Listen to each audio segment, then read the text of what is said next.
Hey guys, what's going on? Watomarmelon back here again, and I have completed my graded card collection goal. So let me show off, I guess, the three PSA slabs that I've been really chasing for a long time. I've had this one kind of since the beginning, and I've had this one since about a year ago, maybe a little bit longer than that, and I finally acquired the final piece to the puzzle of my three favorite cards.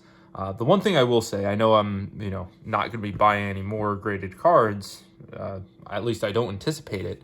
I might sell this one and get a PSA 10 first edition Invasion of Chaos because that is the original print, although it looks really nice to have three Ultimate Rares. I'm a huge fan of Ultimate Rare. It's my favorite rarity.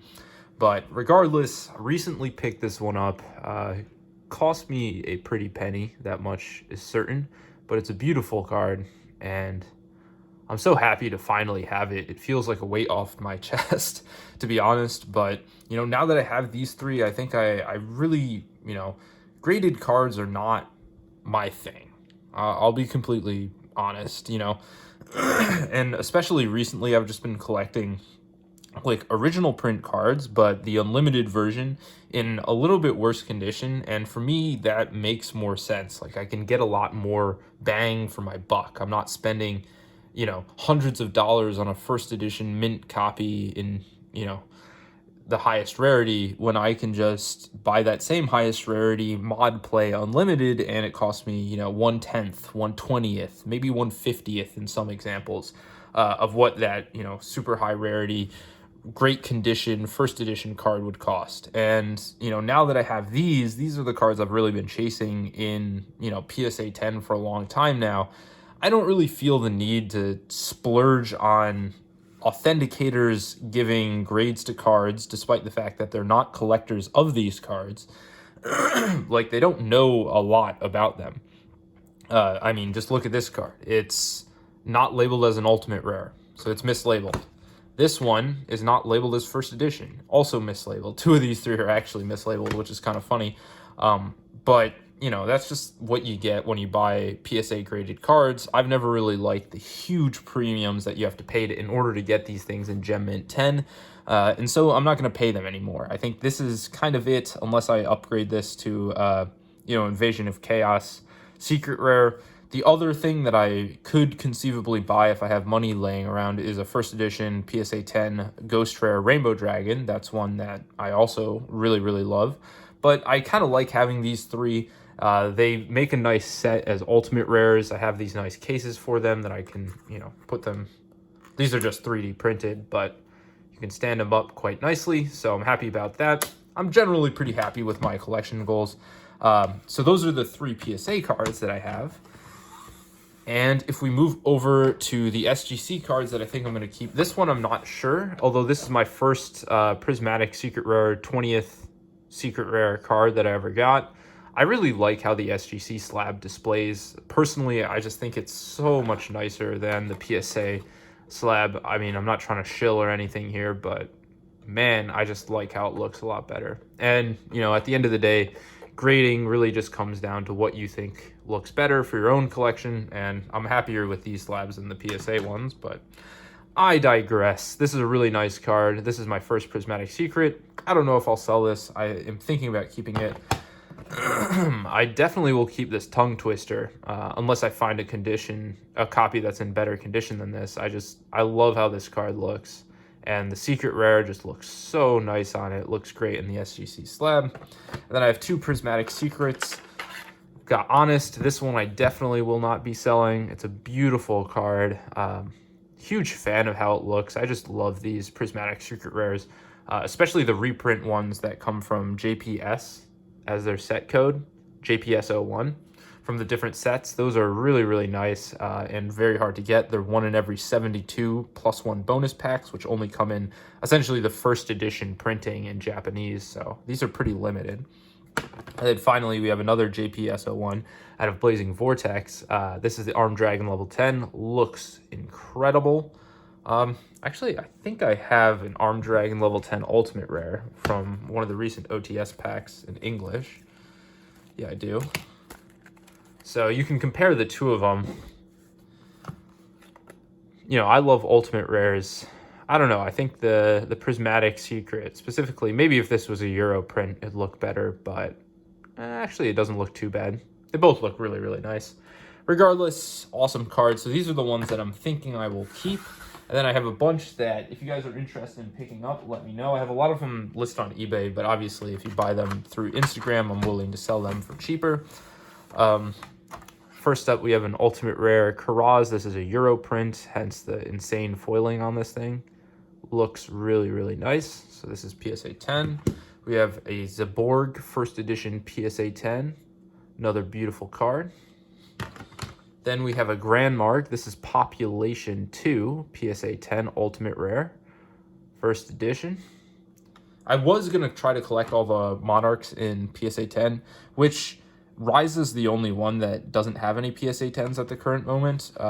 It's too difficult, and people are asking, way too high prices for what I'm willing to pay. This one I was thinking about keeping, but I think I'm fine. This is the version of the card that I had when I was a kid, so it's a little hard to let it go, especially because it's not worth that much. But, if you are interested in this one, let me know. And let me know what you guys think generally about graded cards. I mean, they've taken quite a bit of a hit in terms of, just how liquid they are and what the prices people are willing to pay on these things.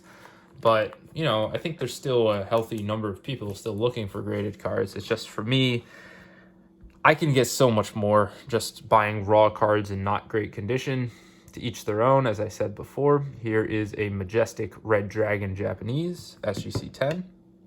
This is a card that's actually really difficult to grade. It's the Dark Magician Girl, the Dragonite Premium Gold Rare. Very difficult to pull out of Premium Gold, or out of Rarity Collection, excuse me. That's what it's called in Japan. So we have one of those. Here's a Force of the Breaker Secret Rare First Edition. Not many of these Force of the Breaker First Edition Secret Rares. I think this is Pop 1 in PSA 10. So not many. This is, I think, would cross to a PSA 10. It's, I don't know how well you guys can see, but this was a pack fresh card. I bought a bunch of cards. I actually have a Rainbow Dragon from the same seller that I might try to grade. I think it has a good shot at a 10 as well. You don't really get like high-end raw cards that are in pack fresh mint condition very easily on eBay, but there's a guy who was selling these with like zero feedback, and I just took a risk and I bought a bunch of them. And actually the Tongue Twister from earlier, that was also one that I bought from him. That's a little OC, but I don't know, that's the only way you can get like these high-end cards is by buying from sellers who other people aren't willing to take the chance on. Next up, we have an Alt Art Prismatic Secret Starlight, whatever you want to call it, Destiny Hero Plasma Alternate Arts. Beautiful card. Then we have this one's in essentially perfect condition, also reasonably well centered. I think this would also cross to a 10 at PSA. Here's the Black Rose Dragon. This is one that I'm always hesitant to crack things out of a 10 case, but this is one that I'm positive if I cracked it and it wasn't damaged during encapsulation, it should cross. I remember this being a candidate for sending to BGS because of how just pristine the condition was. It was only slightly OC, so I was thinking maybe I could get a 9.5, 10, 10, 10, but with BGS, it's just they don't grade consistently, so specifically giving out 10 subgrades, so I've kind of, I gave up on that idea, but this is one I might crack to send to PSA, because if this gets a PSA 10, I think I could get a ton of money on that thing. And then finally, we have a Ghost Rare Dark Magician Girl SGC 10. This one actually has a crack on the case. I don't know if you can see it. The case is cracked. I'm too lazy to send it back to SGC to get recased because I sent it through a middleman, so I couldn't immediately just get them to do it for free, which is unfortunate, but it is what it is. Beautiful card. This is what I've considered cracking out and sending to PSA, but we'll see. And just with that, I don't know how much more money I would get. And you always run the risk of PSA being like, no, this is actually, a 9. So next up, we have some 9.5s. Beautiful cards. These also, I believe, were pack fresh, if I remember correctly. This was actually pulled by someone. I bought this on Reddit. The guy got a bunch of cards from his friend, who he like played Yu-Gi-Oh with, and his friend had opened up a bunch of Soul of the Duelist Japanese boxes. And so I got a bunch of Japanese Ultimates. This is the one I decided to grade because it was a Horus level 9, or excuse me, level 8. And also it was just in really, really nice shape. If I remember correctly, there was like some factory splotch on the back. That was like the only problem. Or no, this one didn't have anything. It was just slightly like tilted. So very beautiful card. This is one that I could consider sending to PSA. I don't know how much more I would get for a PSA 10 over a 9.5. I imagine there's some premium, but I don't know if it's worth it. Next up, we have Cyberdark Dragon. This one is beautiful. This one just has like some surface dots on the back, like stuff that's out of the pack, surface dots. Yeah, I don't know how well you guys can see them, but I mean, they're not very significant. It's just, you know, how it goes sometimes. Another candidate to crack and just regrade. And finally, we have Stardust Dragon. This one is a little OC, so I think this is a fair grade. Beautiful card. So again, hit me up on the IG. The link will be in the description below, or you can just buy them off eBay. I think most of these are listed on eBay. Next up, we just have random graded cards that I have. Here's a Last Turn First Edition SGC 8. Top edge is a little rough. Some surface scratches on the back. Here's a Super OC, but faded. It's like not a super hard fade, but definitely faded to a certain extent. Guy of the Fierce Knight, original print. As I said, very, very off-center, both top to bottom and left to right. But awesome card. This is the one I might just crack and put in a binder because it's a really cool fade card. And I don't know how much I would get for it. Specifically, I don't know how much of this 8.5 is like an actual condition grade versus it's just so off-center that they give it an 8.5. Next up, we have two cards. This is actually the first SGC card I ever bought. And it is, like, I hadn't really seen SGC cards before I saw this one. I was looking for a Thessalos, the Firestorm Monarch. And this guy sold it to me for pretty cheap. Just a beautiful card. My God.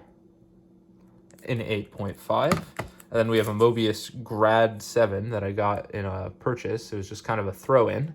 But if you're looking for a near mint 7 Grad card, maybe to crack out and put in the binder, here is one of those. Probably sell this for pretty cheap. So that's all I have in terms of graded cards that I'm looking to sell and looking to display. Let me know what you guys thought. Let me know what you think about graded cards in general. It's been your boy Watomarmelon, and peace out.